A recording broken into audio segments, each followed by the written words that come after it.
اس programme کے اخراجات جو اسمر منسٹریز کے دوست اور پارٹنرز ادا کرتے ہیں۔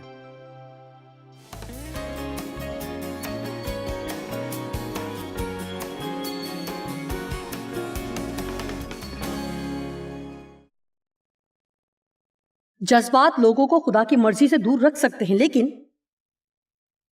کل کوئی شخص مجھ سے بات کر رہا تھا، جی یہ میری بیٹی ہی تھی اور وہ یہ پوچھنا پسند کرتی ہے کہ میں کیا تعلیم دینے والی ہوں، اور پھر میں نے اسے بتایا کہ میں جذبات کے بارے میں سکھاؤں گی۔ اس نے کہا آپ اپنے جذبات کو قابو رکھنے کے لیے کیا کرتی ہیں؟ آپ کس طرح دوسروں کو اپنے جذبات پر قابو رکھنے کے بارے میں بتائیں گی؟ اچھا، پہلی بات جو میں آپ کو بتاؤں گی کہ جب بھی ابلیس آپ کے پیچھے ہو تو دعا کے ذریعے آپ ابلیس کے منصوبے کو فوراً روک سکتے ہیں۔ یہ بہت ہی چھوٹی اور سادہ سی چیز ہے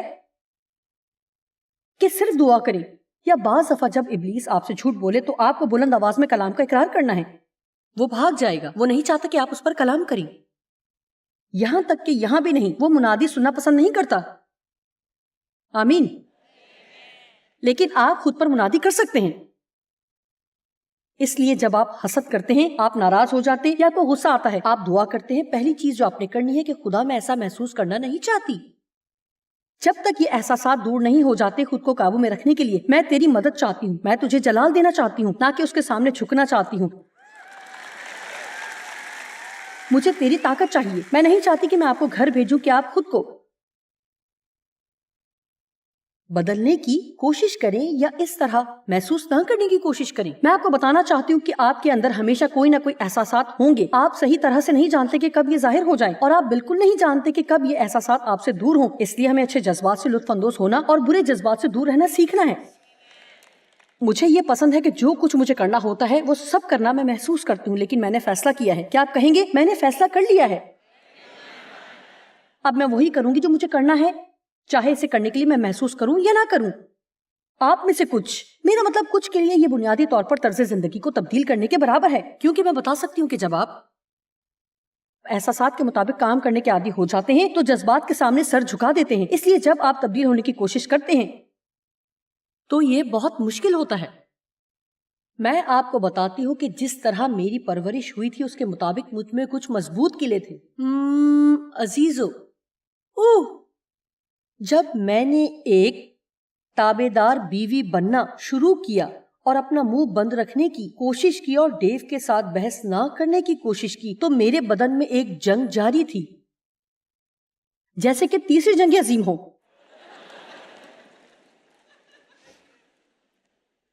لیکن میں ابھی تک یہاں ہوں، خدا نے مجھے فتح بخشی۔ آمین۔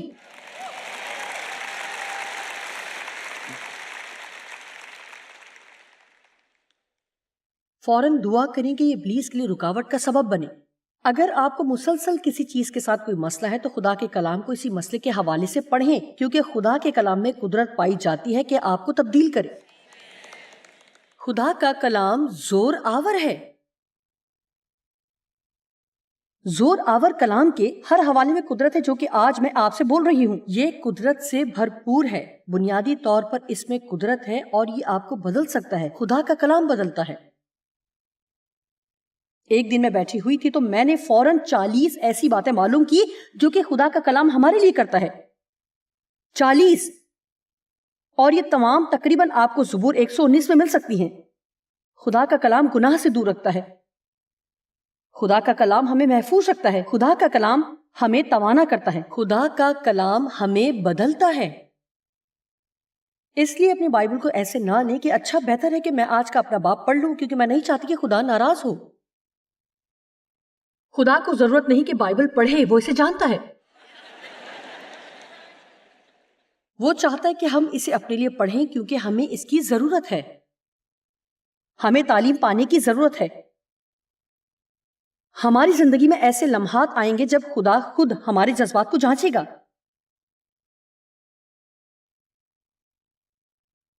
جب آپ کسی چیز کی جانچ کرتے ہیں تو کیا ہوتا ہے؟ اس کا مطلب ہے کہ آپ اس پر تھوڑا سا زور ڈالتے ہیں کہ دیکھ سکیں کہ ٹھیک ہے کہ نہیں۔ کیا آپ نے کبھی کرسی پر بغیر بیٹھے اسے خریدا ہے؟ یا پھر کیا آپ نے کبھی میٹرس کو دبائے یا موڑے بغیر یا کمر کے بل اس پر لیٹے بغیر اسے خریدا ہے؟ وہ سمجھ جاتے ہیں کہ آپ جانچ کر خریدیں گے۔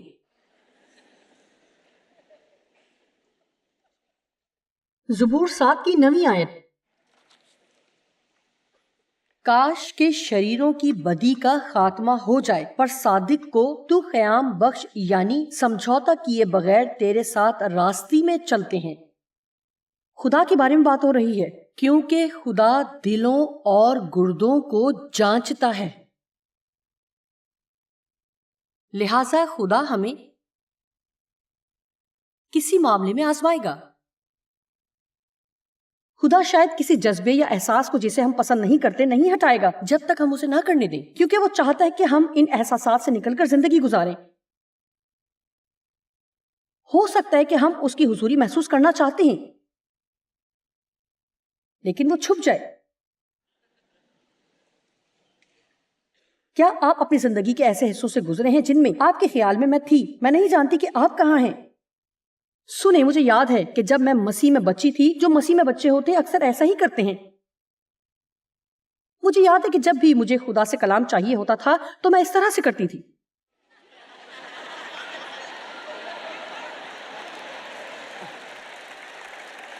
دیانتداری سے بتائیں آپ میں سے کتنے لوگوں نے ایسا کیا تھا؟ میرے خیال میں سب نے۔ ایک دن میری نواسی نے مجھے کہتے ہوئے سن لیا، اور وہ اس طرح، ان میں سے ایک 15 سال کی ہے اور دوسری 17 سال کی ہے، اور یہاں تک کہ 15 سال والی بھی اس قدر ہنسی اور کہنے لگی میں بھی ایسے ہی کرتی ہوں، میں نے بھی کیا ہے۔ کسی وقت یہ طریقہ کام آ جاتا ہے، یہ بہت دلچسپ ہے۔ ایسا ہوتا کہ میں ڈیو کے پاس جاتی اور کہتی آپ یقین نہیں کریں گے، میں نے دعا کی اور خدا سے یہ سوال پوچھا، اور جب میں نے کلام کو کھولا تو یہ سامنے آیا اور ڈیو بھی متاثر ہوئے۔ اس طرح کئی بار ہوتا ہے۔ تم ضرور مذاق کر رہی ہو، میں ایسے کہتی واو یہ حیران کن نہیں، لیکن تب یہ بہت پریشانی کا باعث ہوتا جب میں اس طرح کرتی، اور حوالہ یہ ملتا، اے سانپ کے بچوں تم پر افسوس۔ چلو دوبارہ کریں۔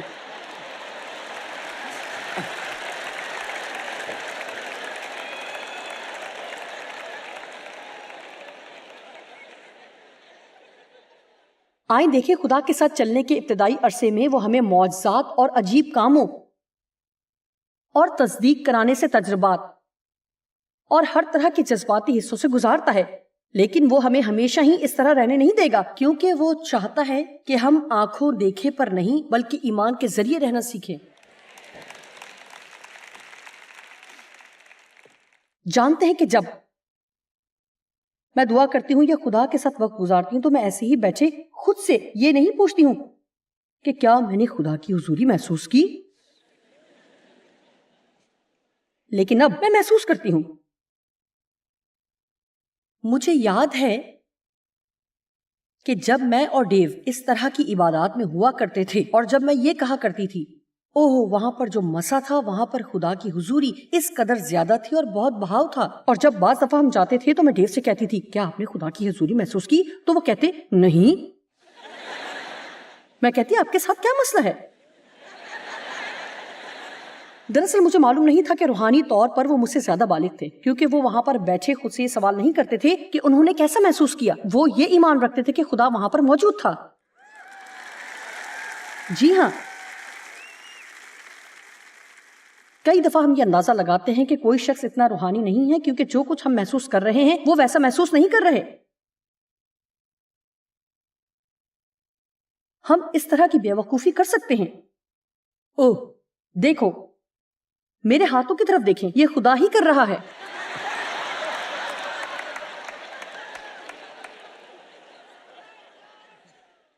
بعض دفعہ ایسی حرکات خدا کی طرف سے بھی ہو سکتی ہیں۔ مجھے یاد ہے کہ اورل رابرٹ کہتے ہیں کہ جب وہ بیماروں کے لیے دعا کرتے تو اپنے داہنے ہاتھ میں خدا کی قدرت کو محسوس کرتے تھے، لیکن خوشخبری یہ ہے، اور میں بہت خوش ہوں کہ میں نے اپنے ایمان کی بنیاد اپنے احساسات پر نہیں رکھی، کیونکہ میرے احساسات آ بھی سکتے اور جا بھی سکتے ہیں اور بدل بھی سکتے ہیں، لیکن خدا نہیں بدلتا، وہ کبھی نہیں جاتا، وہ ہمیشہ ہمارے ساتھ ہے۔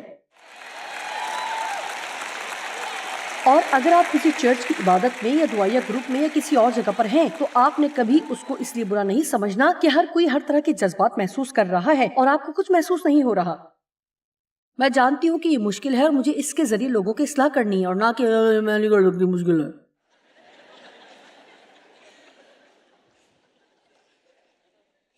مجھے ایوب 19 باب کی 25 اور 26 کے ذریعے لوگوں کی عدالت نہیں کرنی۔ یہ حوالہ بلند آواز میں نعرہ لگانے والا ہے، لیکن میں جانتا ہوں کہ میرا مخلصی دینے والا زندہ ہے۔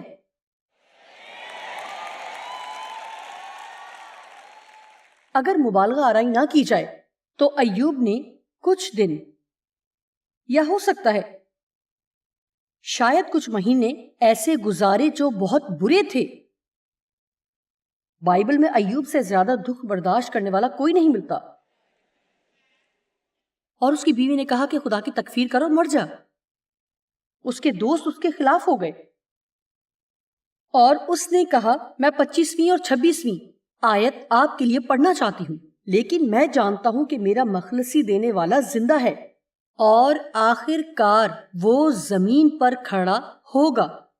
اب 26ویں آیت دیکھیں، اور اپنی کھال کے اس طرح برباد ہو جانے کے بعد بھی میں اپنے اس جسم میں سے خدا کو دیکھوں گا۔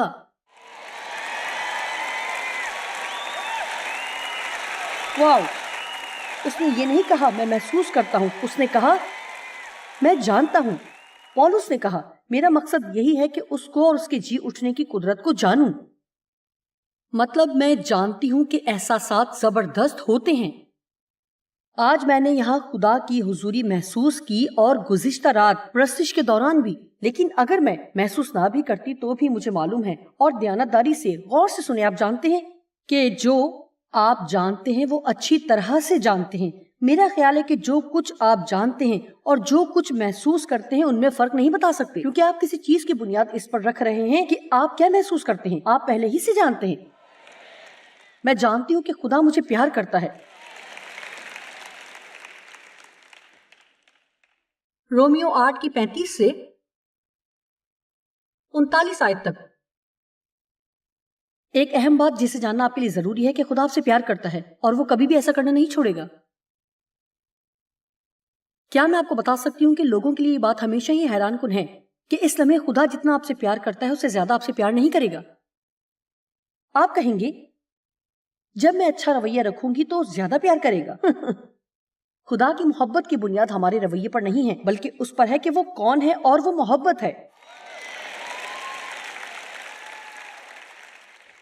اگر وہ مجھ سے مزید محبت نہیں کرے گا تو پھر میں اچھا بننے کی کوشش کیوں کروں؟ کیونکہ اس لیے آپ اس سے پیار نہیں کرتے ہیں کہ وہ آپ سے پیار کرے، بلکہ اس لیے کہ وہ آپ سے پیار کرتا ہے۔ اگر ہم ایسے نقطے پر پہنچ جائیں جہاں بہت سی آزمائشیں، ستایا جانا یا المناک واقعات ہوں اور ناقابل یقین حد تک پرخطر تکلیف دہ حالات ہوں اور اتنے برے ہوں کہ ہم سمجھ ہی نہ پائیں، تو تب بھی ہم یہ بات بالکل نہیں کہہ سکتے کہ خداوند کیا تو مجھے پیار نہیں کرتا؟ یہ فتح مندی ہے۔ کون ہم کو مسیح کی محبت سے جدا کرے گا؟ یہاں پر موجود اگر کوئی شخص دکھ میں ہے تو اس کو ضرورت ہے۔ کون ہم کو مسیح کی محبت سے جدا کرے گا؟ مصیبت یا تنگی یا ظلم یا کال یعنی بھوک اور پیاس یا ننگا پن یا خطرہ یعنی کسی بھی طرح کا ڈر یا تلوار؟ چنانچہ لکھا ہے کہ ہم تیری خاطر دن بھر جان سے مارے جاتے ہیں، ہم تو ذبح ہونے والی بھیڑوں کے برابر گنے گئے۔ مجھے یہ پسند ہے۔ آپ یہ بھی کہہ سکتے ہیں کہ ایک مسیحی ہوتے ہوئے آپ ایسے حالات سے گزر رہے ہیں جو آپ کی زندگی کا ایسا دور ہے جہاں آپ کے حالات اس قدر برے ہیں کہ آپ دوسروں کو ایسے نظر آتے ہیں جیسے بھیڑ ذبح ہونے جا رہی ہے، مگر ان سب حالاتوں میں اس کے وسیلے سے جس نے ہم سے محبت کی، ہم کو فتح سے بڑھ کر غلبہ حاصل ہوتا ہے۔ واو! ان سب کے دوران بھی ہم کو فتح سے بڑھ کر غلبہ حاصل ہے۔ کیسے؟ اس کی وسیلہ سے جس نے ہم سے محبت کی، ہم کو فتح سے بڑھ کر غلبہ حاصل ہے۔ یہ جان کر ہمیں فتح ملتی ہے کہ خدا ہم سے پیار کرتا ہے، اور پھر زمین پر آپ چاہے کیسے بھی حالات سے گزر رہے ہیں، اس آخری دن آپ دیکھیں گے کہ آپ کا نجات دینے والا زندہ ہے اور آپ اس کے ساتھ کھڑے ہوں گے،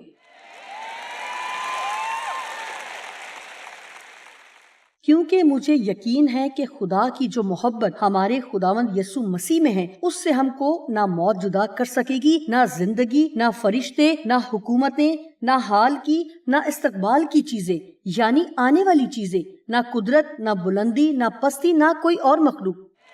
زبردست!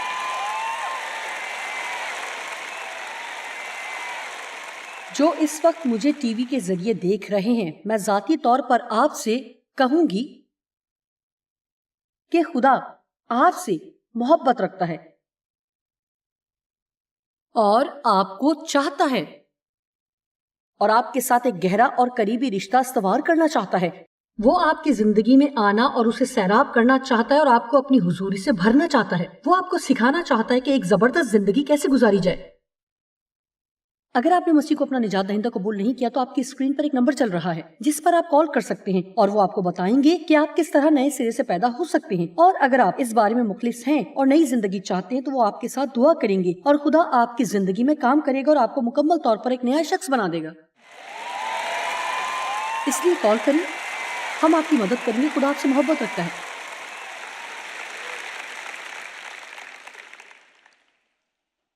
آئیں اپنے احساسات کے تحت زندگی نہ گزاریں بلکہ جو ہم جانتے ہیں اس کے مطابق سب کہیں میں جانتی ہوں.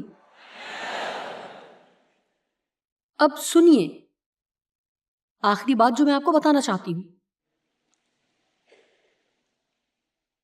واچ مین نے کہا تھا کہ جو شخص جذبات کے تحت زندگی گزارتا ہے وہ اصولوں کے بغیر زندگی گزارے گا.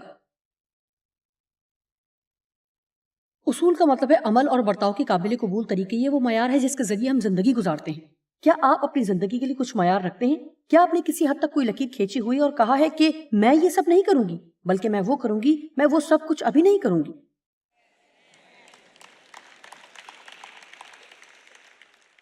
کچھ کے بارے میں مجھے معلوم ہے لیکن اس کے بارے میں پر اعتماد نہیں. جیسی فلمیں آپ دیکھنے جائیں گے کہ آپ اپنے دوست کو یہ بتانے کا انتظار کرتے ہیں یا پھر آپ اکیلے گھر پر ہی رہیں گے یا پھر آپ روح القدس کو رنجیدہ کریں گے. میں نے اپنی زندگی کے فیصلے لیے ہوئے ہیں. میں اپنی زندگی کا مزید ایک بھی دن ناراضگی میں رہ کر ضائع نہیں کروں گی. میں ہرگز نہیں کروں گی. میں فراغ دل بنوں گی. میں فراغ دل ہوتے ہوئے لالچ اور خود غرضی کا مقابلہ کروں گی. میں نے اپنی زندگی کے لیے معیار مقرر کیے ہیں. میں ضرورتیں پوری کروں گی. میں اپنی زندگی میں خدا کے کلام کو پہلا درجہ دوں گی. میں دوڑ کو ختم کروں گی.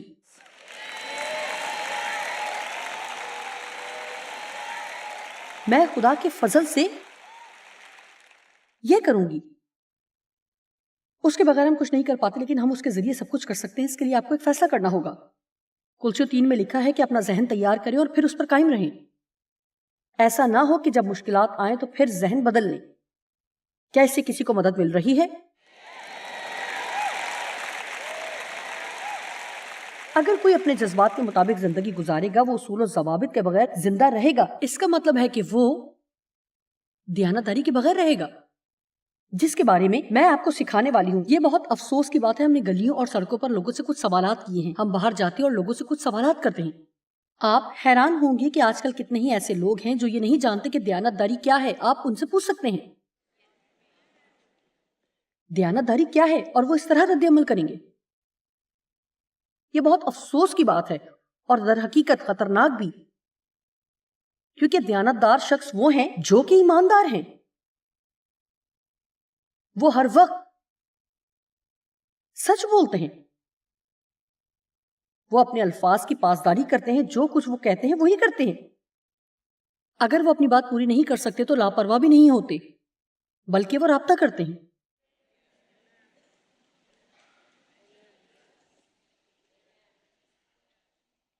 وہ ایسا نہیں کرتے کہ جب وہ جوتوں کا جوڑا خریدیں گے اور گھر پہنچنے پر انہیں پتا چلے کہ غلطی سے انہیں 2 جوڑے دے دیے گئے تو وہ یہ نہیں کہتے کہ خدا انہیں برکت دینا چاہتا ہے. وہ دونوں جوڑے نہیں رکھ لیتے.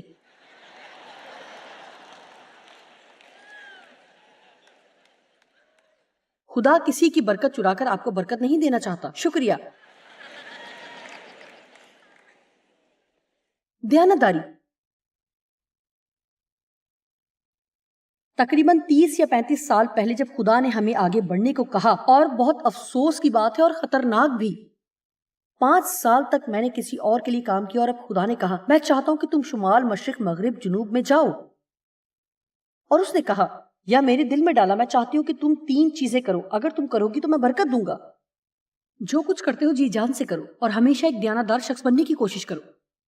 اس لیے دیانتداری میرے لیے بہت اہم ہے اور مجھے امید ہے کہ یہ ایسی چیز ہے جو آپ کے لیے بھی اہم ہے. اور اگر آپ نہیں جانتے کہ یہ کیا ہے تو میں پرزور صلاح دیتی ہوں کہ اس کا مطالعہ کریں اور کھوج لگائیں.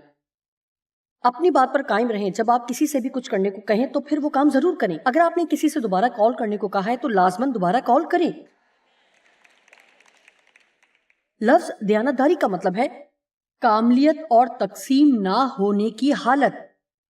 جانتے اس کا کیا مطلب ہے؟ جب آپ کا شعور آپ کے اعمال کے ساتھ متفق ہے.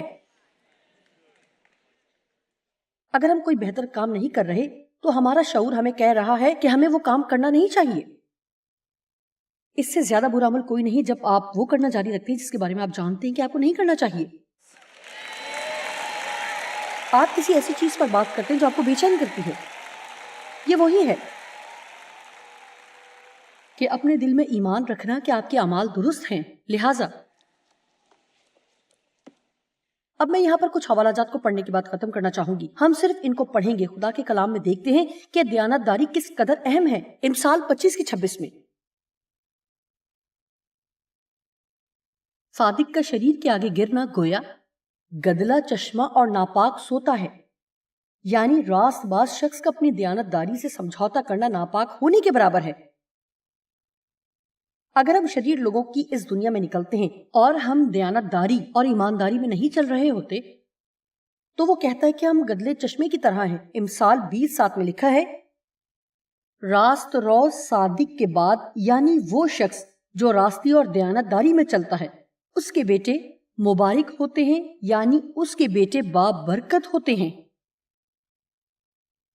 ایمانداری اور دیانتداری اپنے بچوں کو وراثت میں دیں. ان کو دیانتداری سے چلنا سکھائیں. ان کو ایماندار ہونا سکھائیں, راست باز ہونا سکھائیں. ہمارے چاروں بچوں میں یہ شدت سے احساس پایا جاتا ہے کہ یہ کتنا اہم ہے.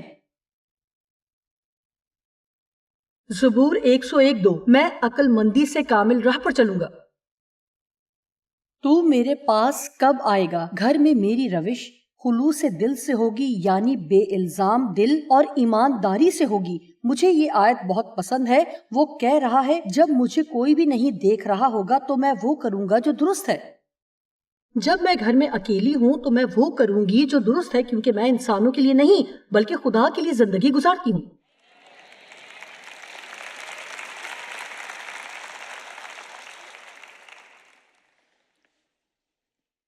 تھوڑی سی آیات اور ہے. زبور 26:1 اے خداوند میرا انصاف کر کیونکہ میں راستی سے چلتا رہا ہوں. اور میں نے خداوند پر بے لغزش یعنی بغیر ڈگمگائے توکل کیا ہے یا اس پر بھروسہ کیا ہے. اب ایوب 2:3 آیت. خداوند نے شیطان سے کہا کیا تو نے میرے بندہ ایوب کے حال پر بھی کچھ غور کیا؟ کیونکہ زمین پر اس کی طرح کامل اور راست باز جو خدا سے ڈرتا اور بدی سے دور رہتا ہو کوئی نہیں. اور گو تو نے مجھ کو ابھارا کہ بے سبب اسے ہلاک کروں تو بھی وہ اپنی راستے پر قائم ہے. ایوب جن حالات سے گزرا ان میں بھی وہ دیانتداری اور راست بازی میں قائم رہا. ہم اس دکھ سے بھرے ایوب کے بارے میں بات کرتے ہیں لیکن آپ کو اس کے اختتام تک پڑھنے کی ضرورت ہے کیونکہ آخر میں اس کو اپنی ہر چیز کا دگنا حاصل ہوا.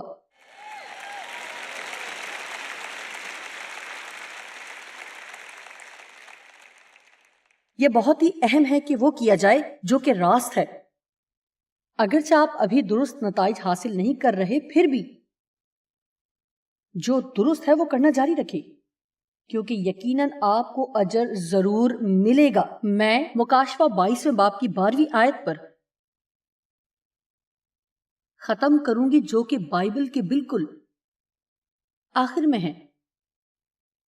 دیکھ میں جلد آنے والا ہوں